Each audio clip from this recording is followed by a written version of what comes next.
Esse seu cansaço das pessoas não é o problema, é o sintoma da sua cura. E se eu te disser que existe um mecanismo invisível por trás desse seu desejo de se afastar de tudo, uma espécie de recalibragem silenciosa que as almas mais sensíveis estão fazendo agora mesmo em todo o Brasil? Entender essa chave pode ser a diferença entre se sentir culpado por querer paz e finalmente usar essa paz como sua maior força. Não é à toa que o nome de Chico Xavier ecoa nesse contexto. Ele, que viveu imerso na multidão, nos ensinou com a própria vida que a caridade mais profunda muitas vezes começa no silêncio, longe do palco. Pense no seguinte: o que você sente não é que você odeia o mundo, é que você parou de conseguir ignorar o ruído dele. E é aqui que a maioria se sabota. Eles confundem essa necessidade de silêncio com egoísmo, com uma fuga covarde.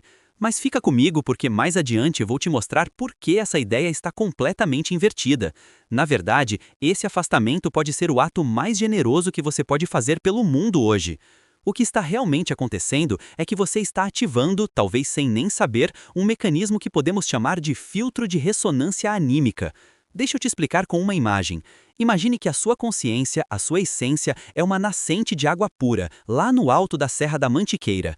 Por anos, essa nascente desagou direto no grande rio da civilização, e hoje esse rio está, como a gente sabe, barulhento, turvo, cheio de opiniões que viram agressão, de expectativas que não são suas, de memes emocionais que te contaminam sem você perceber.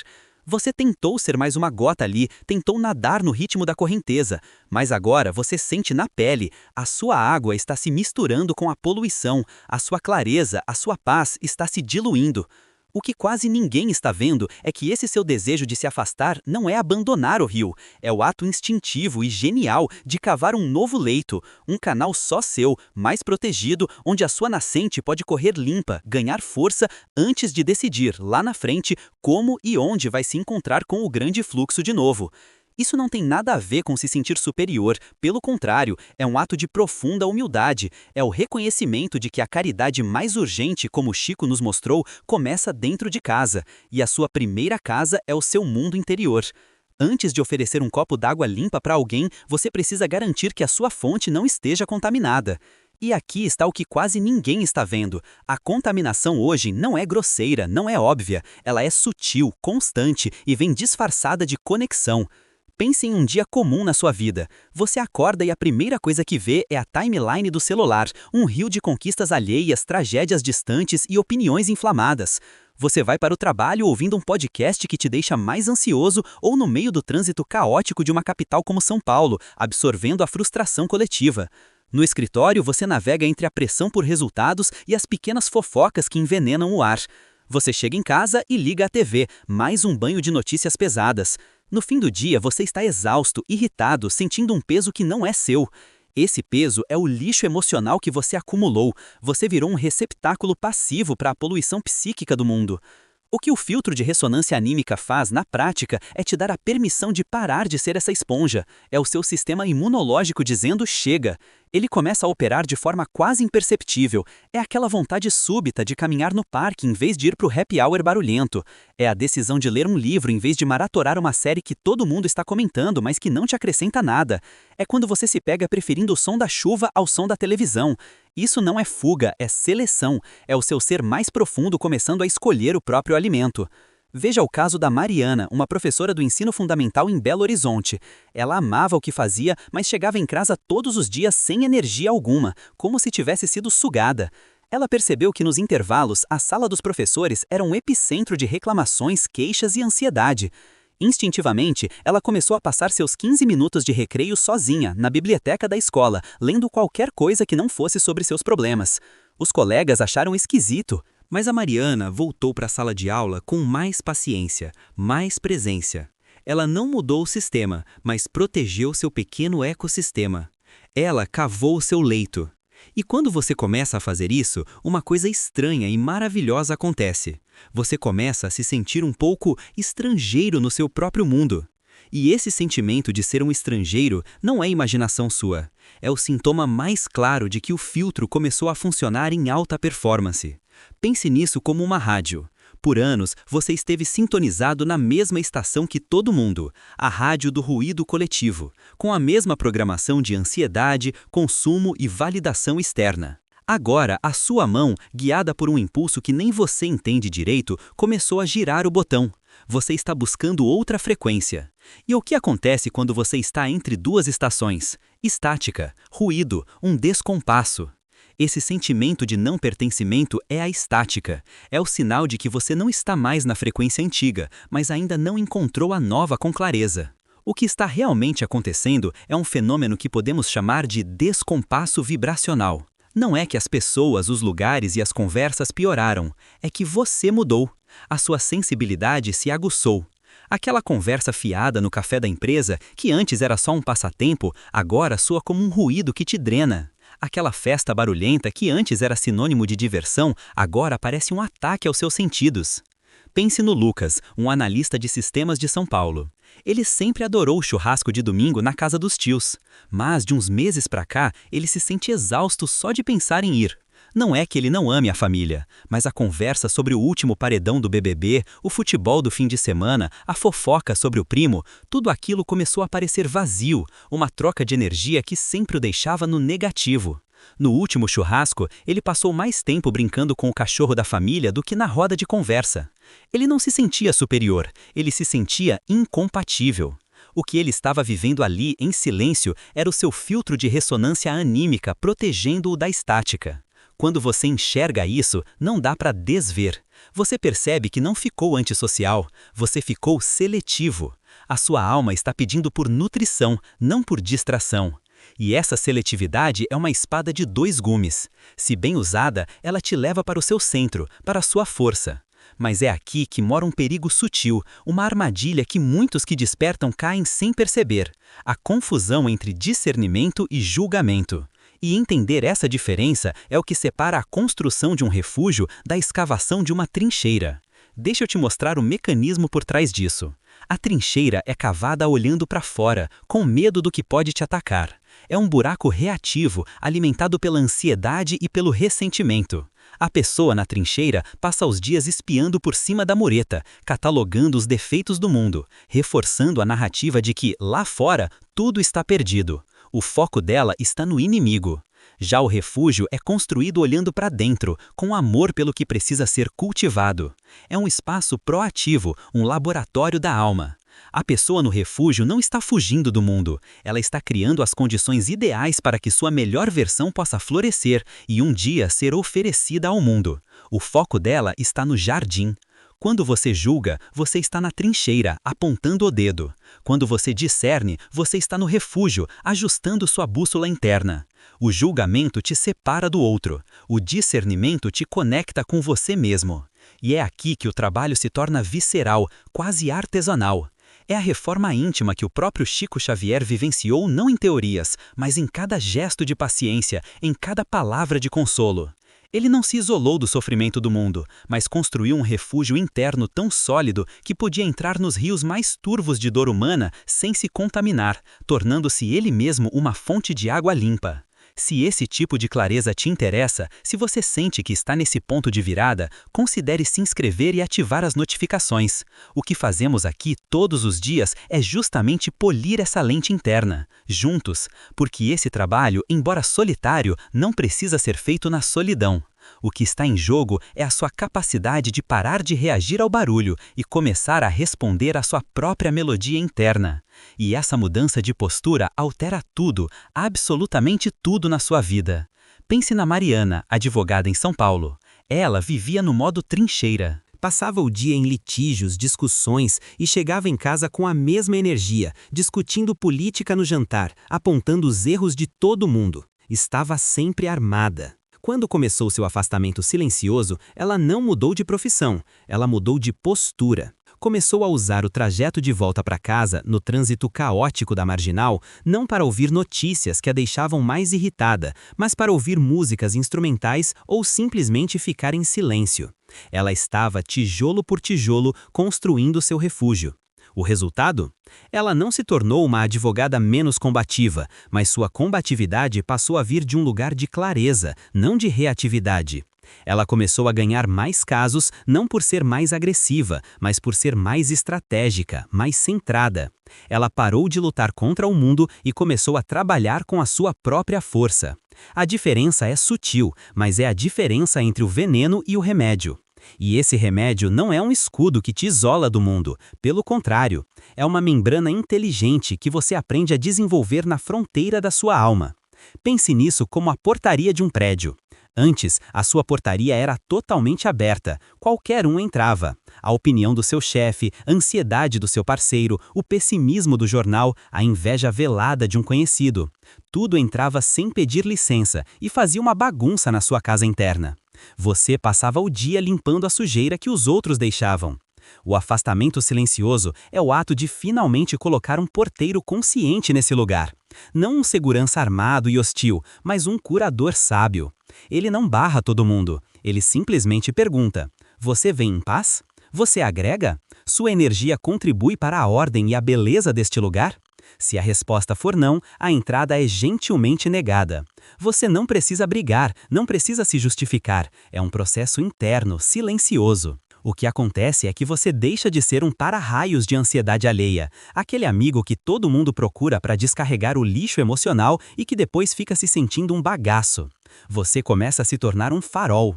O para-raios atrai e absorve a descarga. O farol se mantém firme, emite sua própria luz e ajuda os outros a navegarem na tempestade sem precisar que a tempestade entre dentro dele.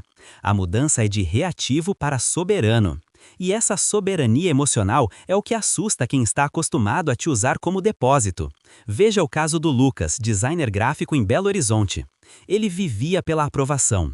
Cada projeto era uma montanha-russa de ansiedade, esperando o veredito do cliente. Seu humor dependia dos likes que seus trabalhos recebiam online. O lá fora era o seu Deus e seu carrasco.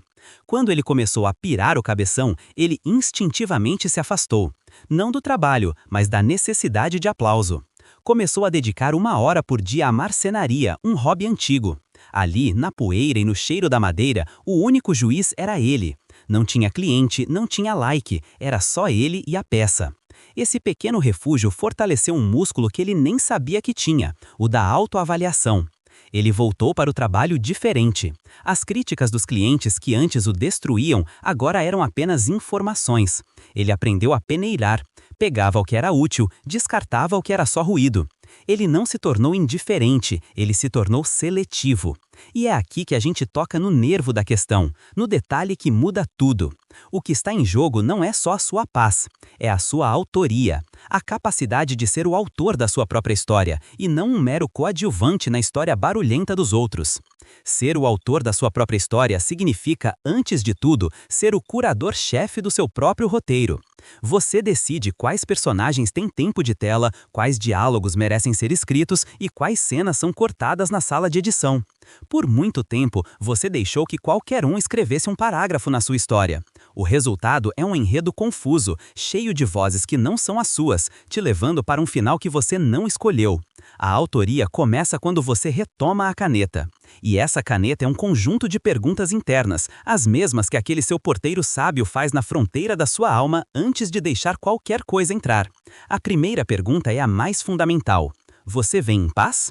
E não se engane, não estamos falando daquela paz de cemitério, da paz de quem engole sapo para não criar confusão. Essa é a paz podre da conveniência. A verdadeira paz é um estado de coerência interna, um silêncio ativo. Então, quando você vai assistir aquele jornal que só te deixa apavorado, a pergunta ecoa: isso vem em paz? Quando você está prestes a entrar numa briga inútil no WhatsApp, a pergunta surge: isso vem em paz? A segunda pergunta é o filtro de valor. Você agrega? Isso é brutalmente honesto. Aquela amizade que só te procura para reclamar da vida, ela agrega?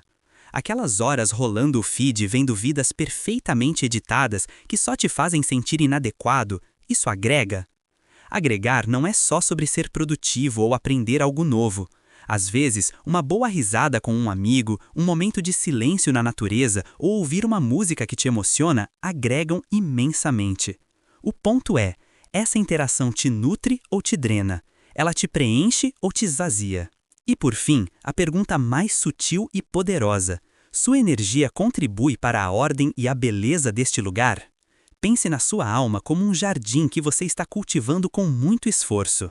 Algumas pessoas, mesmo bem intencionadas, chegam pisando nas flores. Elas não são más, mas a energia delas é caótica, desalinhada com a harmonia que você está tentando criar.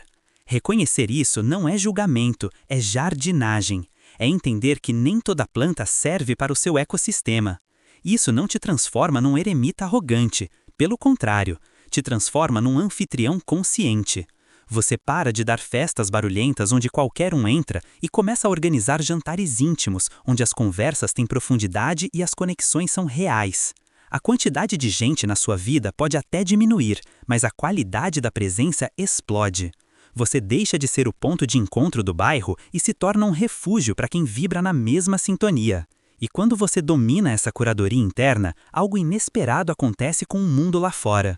O que acontece é que o mundo lá fora para de te testar e começa a te responder. É uma mudança sutil, quase imperceptível no início, mas que altera completamente as regras do jogo. Não é mágica, é física anímica. Pense num diapasão. Quando você bate um diapasão, ele vibra numa frequência específica, e qualquer outro diapasão da mesma frequência que esteja por perto começará a vibrar junto, por pura ressonância, sem que ninguém o toque. Por anos, você foi um diapasão vibrando no caos, na urgência, na necessidade de agradar. E por ressonância, o que a vida te trazia? Mais caos, mais gente urgente, mais situações onde você precisava se anular para ser aceito. Você vibrava precariedade e atraía relações precárias. Vibrava escassez e encontrava portas fechadas. Quando você começa a fazer essa curadoria interna, a perguntar, você vem em paz? Você está, na verdade, limpando e afinando seu próprio diapasão. Você está conscientemente escolhendo a sua nota fundamental. E o que acontece é que o universo, que é um grande campo de ressonância, começa a te responder na mesma frequência. Pessoas que não vibram mais na sua nota começam a se afastar naturalmente, sem briga, sem drama. Elas simplesmente perdem o interesse. E o mais impressionante, pessoas, oportunidades e sincronicidades que estão afinadas com a sua nova nota começam a aparecer do nada. Pensa na Cláudia, uma arquiteta de São Paulo que vivia pegando projetos que sugavam a alma dela. Clientes que pechinchavam, mudavam de ideia toda hora, não respeitavam o processo criativo. Ela estava sempre exausta, vibrando na frequência da frustração. Ao começar esse processo de curadoria, ela não mudou seu portfólio ou seu preço. Ela mudou a energia com que se apresentava ao mundo. Começou a dizer não para projetos que não vinham em paz. E, de repente, começaram a chegar clientes diferentes. Gente que já chegava falando a língua dela, que valorizava seu trabalho, que confiava na sua visão. Ela não precisou caçá-los, eles foram atraídos pela nova frequência do seu diapasão. O antigo você tentava convencer o mundo do seu valor. O novo você simplesmente é o seu valor. E o mundo que ressoa com isso se aproxima. Você para de ser um vendedor e se torna um farol. E um farol, por definição, atrai tanto navios que buscam o porto, quanto curiosos que só querem ver a luz, e às vezes até piratas. E é aqui que a gente precisa ser brutalmente honesto. Porque quando você se torna um farol, você não ilumina só o caminho para os navios certos. Você também revela as rochas perigosas e sim, os piratas que antes navegavam na escuridão da sua complacência. Esses piratas são as pessoas e as situações que se beneficiavam da sua antiga frequência, do seu sim automático, da sua dificuldade em colocar limites. São o amigo que só te procura para descarregar problema, o parente que abusa da sua boa vontade, o chefe que confunde sua dedicação com disponibilidade irrestrita. Antes, na penumbra da sua exaustão, eles pareciam normais. Agora, sob a sua nova luz, a dissonância deles fica ensurdecedora. O que está realmente acontecendo é que o seu afastamento silencioso não é apenas você se distanciando deles, é a sua nova vibração, naturalmente, repelindo o que não pertence mais a ela. Pensa no Bruno, gerente de projetos numa startup aqui em Florianópolis. Ele sempre foi o resolvedor, o cara que ficava até tarde e que cobria o erro dos outros. Quando ele começou a aplicar o filtro dele, a sair no horário, a delegar de verdade e a dizer isso não é minha responsabilidade, os piratas da equipe dele apareceram. Gente que começou a reclamar que ele não era mais parceiro, que tinha mudado. Na verdade, o Bruno não mudou para pior. A luz do seu alto valor apenas expôs quem estava acostumado a viver da energia dele, quem navegava confortavelmente no mar da sua falta de limites. Entende o que está acontecendo aqui? O filtro de ressonância anímica não é um escudo mágico que te torna imune ao mundo. Ele é um revelador. Ele te dá a clareza para ver o que não ressoa com você. E o afastamento silencioso é a consequência natural dessa clareza. Não é uma fuga agressiva, é um recuo estratégico. Você não precisa brigar com os piratas, você só precisa fortalecer o seu farol e deixar que a luz e as rochas façam o trabalho deles. Eles se afastarão por conta própria, porque a sua luz se tornou incômoda para a escuridão deles. Isso nos leva à terceira e talvez mais contraintuitiva virada de chave de todo esse processo. Porque uma coisa é identificar os piratas, outra completamente diferente é entender qual é o seu verdadeiro papel quando eles aparecem no seu radar. E a resposta não é lutar nem fugir, é algo muito mais sutil e poderoso. A resposta não é lutar nem fugir, é se tornar o próprio ambiente onde o conflito não consegue prosperar. Deixa eu te mostrar o que isso significa na prática. O seu verdadeiro papel diante da dissonância diante dos piratas não é o de um guerreiro nem o de um fugitivo, é o de um espelho límpido. Pense nisso por um segundo. Um espelho sujo, embaçado, distorce tudo o que reflete. Um espelho limpo, por outro lado, simplesmente mostra a verdade do que está à sua frente, sem adicionar nem tirar nada. Quando você se afasta silenciosamente para cuidar da sua nascente, para purificar a sua água, o que você está fazendo é polir o seu espelho interior. E o que acontece quando uma pessoa cheia de raiva, inveja ou negatividade encontra um espelho perfeitamente limpo? Ela não vê um inimigo para atacar, ela vê pela primeira vez um reflexo claro da sua própria desordem. E isso é profundamente desconfortável. A maioria das pessoas não consegue sustentar o olhar diante do próprio caos refletido. Elas recuam, não porque você as expulsou, mas porque a sua clareza se tornou insuportável para a confusão delas. Isso é o que aconteceu com a Mariana, gerente de projetos numa startup da Faria Lima, em São Paulo. O ambiente era tóxico, cheio de competição velada e da famosa rádio peão. Antes, ela entrava no jogo, se defendia, fofocava de volta. Depois de um burnout, ela começou seu afastamento silencioso. Parou de ir aos happy hours forçados, começou a almoçar sozinha ouvindo música. Na sala, quando a conversa ia para o lado da maledicência, ela não repreendia ninguém, apenas ficava em silêncio com uma presença calma, focada no seu trabalho.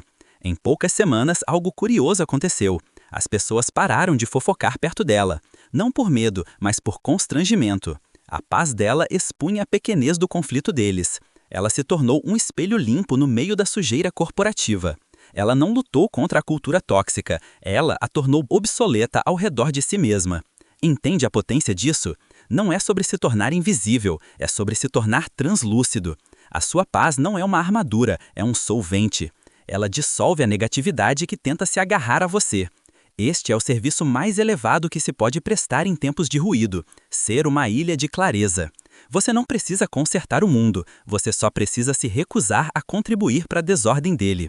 E essa recusa, quando feita a partir de um lugar de integridade e não de medo, tem um poder transformador que ecoa muito além de você. Mas como esse poder ecoa na prática, no seu dia a dia? Deixa eu te mostrar o mecanismo em ação, de um jeito bem pé no chão. Ele opera em 3 alavancas sutis que mudam tudo sem que você precise anunciar nada. A primeira é a mudança do seu ponto de gravidade. Antes, sua energia estava voltada para fora, tentando convencer, consertar, reagir. Agora, ela se volta para dentro. Você para de tentar ser o engenheiro que conserta a barragem rachada e se torna o geólogo que cuida da saúde da nascente. Sua principal função não é mais gerenciar o caos externo, mas cultivar a ordem interna. Isso significa que, numa discussão, sua prioridade não é mais ganhar, mas sim não perder a sua paz. E só essa mudança já desarma 90% dos conflitos antes que eles comecem. A segunda alavanca é a qualidade da sua presença. Pense na Mariana, uma arquiteta aqui de São Paulo, talentosíssima, mas que vivia à beira de um burnout. Ela sentia que precisava estar em todos os eventos, postar cada projeto, responder cada comentário para ser relevante. O afastamento dela foi digital. Ela parou de seguir centenas de perfis que geravam ansiedade e começou a usar seu tempo livre para visitar museus, ler poesia, caminhar no Ibirapuera em silêncio. No começo, sentiu pânico, achando que ia desaparecer do mercado. O que aconteceu foi o contrário. A qualidade do seu trabalho ficou tão mais profunda, tão mais autoral, que ela começou a atrair exatamente os clientes que buscavam a alma que ela agora tinha tempo para cultivar em seus projetos. Ela não precisou gritar para ser ouvida. Seu silêncio se tornou magnético. E isso nos leva à terceira e mais potente alavanca. Você se torna um diapasão. Um diapasão não faz barulho, ele vibra numa frequência pura. Quando você o aproxima de um instrumento desafinado, ele não força o instrumento a mudar, ele simplesmente oferece a nota correta, e a corda, por ressonância, começa a vibrar junto. É isso que você se torna. Sua calma, sua clareza, sua recusa em participar do drama se tornam uma frequência disponível no ambiente. Você não precisa dar conselhos, você não precisa dizer fique calmo. Sua presença serena por si só já é um convite para que o outro encontre a própria calma. É a caridade mais silenciosa e talvez a mais necessária de todas. Oferecer ao mundo não o que você fala, mas o que você é. E é por isso que o seu afastamento nunca foi sobre desistir do mundo, mas sobre reaprender a estar nele. Foi sobre encontrar a única frequência que ninguém pode te dar e que ninguém pode te tirar, a sua.